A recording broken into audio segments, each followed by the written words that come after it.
ಇವತ್ತಿನ ರೆಸಿಪಿ ಯಾರೆಲ್ಲ ಡಯಟೆಡ್ ಫುಡ್ ತಿನ್ಬೇಕಂತಿದ್ದೀರಾ, ಹೆಲ್ದಿಯಾಗಿ ಊಟ ಮಾಡಬೇಕಂತಿರೋರಿಗೆ ಒಳ್ಳೆ ಆಪ್ಷನ್ ಅಂತ ಹೇಳ್ಬೋದು. ಕೆಂಪು ಅಕ್ಕಿ ಬಳಸ್ಕೊಂಡು ಇಲ್ಲಿ ಬಿಸಿಬೇಳೆಭಾತ್ ಮಾಡ್ತಾಯಿದ್ದೀನಿ. ಸ್ವಲ್ಪ ಚೇಂಜಸ್ ಮಾಡಿಕೊಂಡ್ರೆ ಸಾಕು, ತುಂಬಾ ಹೆಲ್ದಿಯಾಗಿ ಸಹ ನಾವು ತೊಗೊಳ್ಬೋದು. ಇಲ್ಲಿ ನಾನು 1 ಕಪ್ನಷ್ಟು ಅಕ್ಕಿ ಹಾಗೆ ಮುಕ್ಕಾಲು ಕಪ್ನಷ್ಟು ಬೇಳೆನ ತೊಗೊಂಡು ನೆನೆಸಿ ಇಟ್ಕೊಂಡಿದ್ದೆ. ಯಾವುದೇ ನಾವು ಬೇಳೆ ಮತ್ತು ಅಕ್ಕಿ ಎಲ್ಲ ನೆನೆಸಿ ಅದನ್ನು ನಂತರ ತೊಳೆದು ತಿನ್ನೋದ್ರಿಂದ ತುಂಬಾ ಪ್ರೋಟೀನ್ ಯುಕ್ತವಾಗಿರುತ್ತೆ, ಹಾಗೆ ಒಳ್ಳೆಯದು ಸಹ.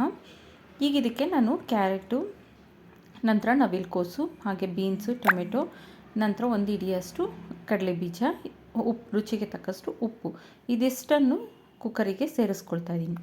ಕೆಂಪಕ್ಕಿ ಆದ್ದರಿಂದ ತುಂಬಾ ರುಚಿಯಾಗಿರುತ್ತೆ, ಹಾಗೆ ಯಾವುದೇ ಡಿಫ್ರೆನ್ಸ್ ಅನಿಸೋದಿಲ್ಲ. ಮಕ್ಕಳಿಗೂ ಸಹ ಒಳ್ಳೆಯದು, ಯಾರೆಲ್ಲ ಡಯಟ್ ಮಾಡ್ತಾಯಿದ್ದೀರಾ ಅವರಿಗೂ ಸಹ ಒಳ್ಳೆಯದು. ಈಗಿಲ್ಲಿ ನಾನು 2ರಿಂದ 3 ವಿಷಲ್ ತೊಗೊಳೋದಕ್ಕೆ ಬಿಟ್ಟಿದ್ದೀನಿ.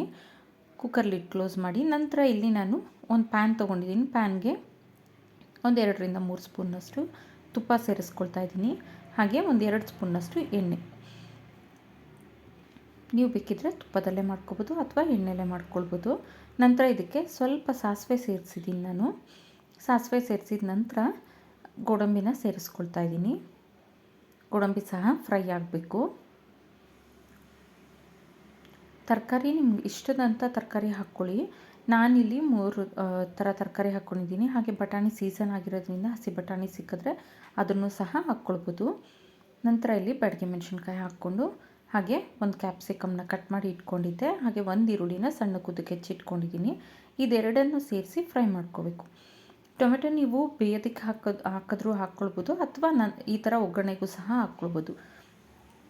ಈಗಿಲ್ಲಿ ನಾನು MTR ಅವ್ರದ್ದು ಬಿಸಿಬೇಳೆಭಾತ್ ಪೌಡರ್ ತೊಗೊಂಡಿದ್ದೀನಿ, ಅಥವಾ ಬಿಸಿಬೇಳೆಭಾತ್ ಪೌಡರ್ ಮನೆಯಲ್ಲೇ ಮಾಡಿರೋ ಪೌಡರ್ ಬೇಕಂದರೆ ಆಲ್ರೆಡಿ ಚಾನಲಲ್ಲಿ ಅಪ್ಲೋಡ್ ಮಾಡಿದ್ದೀನಿ ವಿಡಿಯೋ, ಒಂದು ಸಾರಿ ನೋಡಿ. ಹೀಗೆ ಮಸಾಲೆನೆಲ್ಲ ಚೆನ್ನಾಗಿ ಫ್ರೈ ಮಾಡ್ಕೊಳ್ಬೇಕು. ಲೋ ಫ್ಲೇಮಲ್ಲೇ ಇಟ್ಕೊಂಡಿರಬೇಕು, ದೊಡ್ಡ ಫ್ಲೇಮಲ್ಲಂತೂ ಮಾಡ್ಕೋಬೇಡಿ.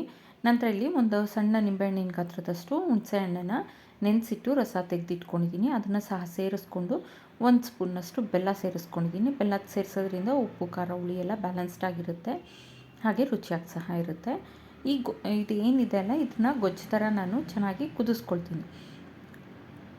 ಈ ರೀತಿ ಕುದಿಸಿ ನಂತರ ನಾವು ಬಿಸಿಬೇಳೆಭಾತ್ ಅನ್ನ ಎಲ್ಲ ಬೇಯಿಸ್ಕೊಂಡಿರ್ತೀವಲ್ಲ ಅದಕ್ಕೆ ಹಾಕೋದ್ರಿಂದ ಹಸಿ ಅನಿಸೋದಿಲ್ಲ, ತುಂಬಾ ಟೇಸ್ಟಿಯಾಗಿರುತ್ತೆ.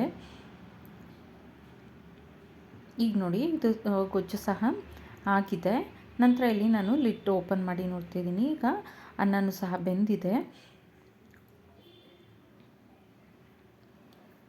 ಡಿಫ್ರೆನ್ಸ್ ಏನೂ ಗೊತ್ತಾಗೋದಿಲ್ಲ. ನಾವು ನಾರ್ಮಲ್ ರೈಸ್ಗಿಂತೂ ಈ ರೈಸ್ನ ಊಟ ಮಾಡೋದ್ರಿಂದ ತುಂಬಾ ಒಳ್ಳೆಯದು. ಮಕ್ಕಳಿಗೂ ಸಹ ಕೊಡ್ಬೋದು, ದೊಡ್ಡವರು ಮಕ್ಕಳು ಎಲ್ಲರೂ ಸಹ ತೊಗೊಳ್ಬೋದು ಈ ರೈಸ್ನ. ಇಲ್ಲಿ ನಮಗೆ ಪ್ರೋಟೀನ್ಗೋಸ್ಕರ ಕಡಲೆ ಬೀಜ ಇದೆ, ಹಾಗೆ ತರಕಾರಿ ಇದೆ, ನಂತರ ಕೆಂಪಕ್ಕಿ ಅನ್ನ ಆಗಿರೋದ್ರಿಂದ ತುಂಬಾ ಒಳ್ಳೆಯದು. ಬೇಳೆ ಸಹ ಇದೆ ಪ್ರೋಟೀನ್ಗೆ. ನಂತರ ಇದನ್ನೆಲ್ಲ ಚೆನ್ನಾಗಿ ಮಿಕ್ಸ್ ಮಾಡಿಕೊಟ್ಟು ಕುದಿ ಬರೆಸ್ಕೊಳ್ಬೇಕಾಗುತ್ತೆ. ಈಗ ಇದಕ್ಕೆ ನಾನು ಎಷ್ಟು ಬೇಕಷ್ಟು ನೋಡಿಕೊಂಡು ನೀರನ್ನು ಸೇರಿಸ್ಕೊಳ್ತಾ ಇದ್ದೀನಿ. ಅದೇ ಪ್ಯಾನಿಗೆ ನೀರನ್ನು ಸೇರಿಸಿ ನಾನು ಸ್ವಲ್ಪ ಬಿಸಿ ಮಾಡ್ಕೊಂಡು ಇದಕ್ಕೆ ಸೇರಿಸ್ಕೊಳ್ತಾ ಇದ್ದೀನಿ. ನೋಡಿ, ಈ ಥರ ಚೆನ್ನಾಗಿ ಮಿಕ್ಸ್ ಮಾಡಿಕೊಡ್ಬೇಕು. ಈ ಟೈಮಲ್ಲಿ ಉಪ್ಪು ಅಥವಾ ಖಾರ ಏನಾದರೂ ಬೇಕಂದರೆ ನೋಡಿಕೊಂಡು ನೀವು ಉಪ್ಪು ಖಾರ ಆ್ಯಡ್ ಮಾಡ್ಕೊಳ್ಬೋದು. ನೋಡಿ, ಈ ರೀತಿ ಆಗಿರುತ್ತೆ, ತುಂಬಾ ರುಚಿಯಾಗಿರುತ್ತೆ. ಒಮ್ಮೆ ಈ ಥರ ಟ್ರೈ ಮಾಡಿ ನೋಡಿ. ಹಾಗೆ ಈ ವಿಡಿಯೋ ಇಷ್ಟ ಆದಲ್ಲಿ ಲೈಕ್, ಶೇರ್, ಸಬ್ಸ್ಕ್ರೈಬ್ ಮಾಡಿ, ಕಮೆಂಟ್ ಮಾಡಿ ತಿಳಿಸಿ. Thank you for watching.